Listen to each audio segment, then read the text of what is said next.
पवन पुत्र हनुमान, शक्ति, भक्ति और समर्पण का वो दिव्य रूप जिसकी महिमा आज भी संसार में गूंजती है। लेकिन एक प्रश्न सबके मन में आता है, हनुमान जी ने राम को ही अपना प्रभु क्यों माना? ऐसा क्या था श्री राम में जिसने हनुमान के हृदय को जीवन भर के लिए बांध लिया? कहानी शुरू होती है बहुत पहले, जब धरती पर अधर्म बढ़ रहा था और धर्म की रक्षा के लिए भगवान विष्णु को राम के रूप में अवतार लेना तय हुआ। पर प्रश्न था, जब राम मनुष्य रूप में होंगे तो कौन होगा जो हर संकट में उनका साथ देगा? कौन होगा जो बिना सोचे अपने प्राण भी दे देगा?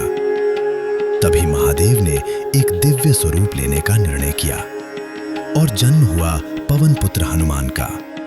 उनका जन्म ही केवल एक उद्देश्य के लिए था, राम की सेवा। बचपन में ही हनुमान ने असाधारण शक्तियां दिखा दी थीं। सूर्य को फल समझकर निगल लेना, देवताओं के आशीर्वाद पाना और फिर वो दिव्य वचन, सही समय आने पर तुम अपने प्रभु से मिलोगे और उनकी सेवा ही तुम्हारा धर्म होगा।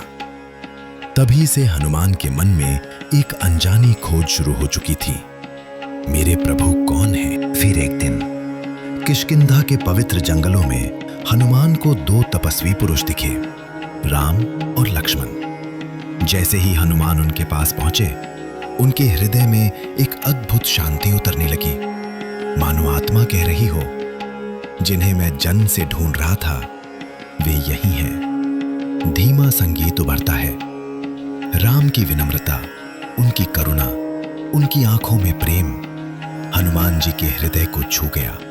जब हनुमान ने राम से पूछा कि आप कौन हैं, तो राम ने मुस्कुराकर कहा, हम साधारण मनुष्य हैं, वन में हैं और अपनी पत्नी की खोज कर रहे हैं। ईश्वर होकर भी इतनी विनम्रता, इतनी सादगी।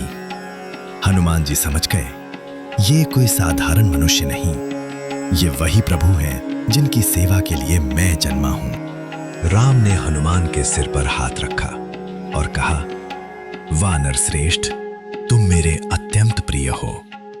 उस एक वाक्य ने हनुमान के हृदय को हमेशा के लिए बदल दिया। उस क्षण हनुमान ने निश्चय कर लिया, अब मेरे लिए प्रभु केवल एक हैं, श्री राम। मेरी शक्ति, मेरी सांसें, मेरा जीवन, सब कुछ राम के लिए ही है। और यही कारण है कि हनुमान जी कभी किसी और को ईश्वर नहीं मानते। उनका धर्म है सेवा, उनका मार्ग है भक्ति और उनका प्रभु है श्री राम। जहां राम है वहां हनुमान है और जहां हनुमान है वहां संकट का कोई स्थान नहीं। जय श्री राम, जय हनुमान।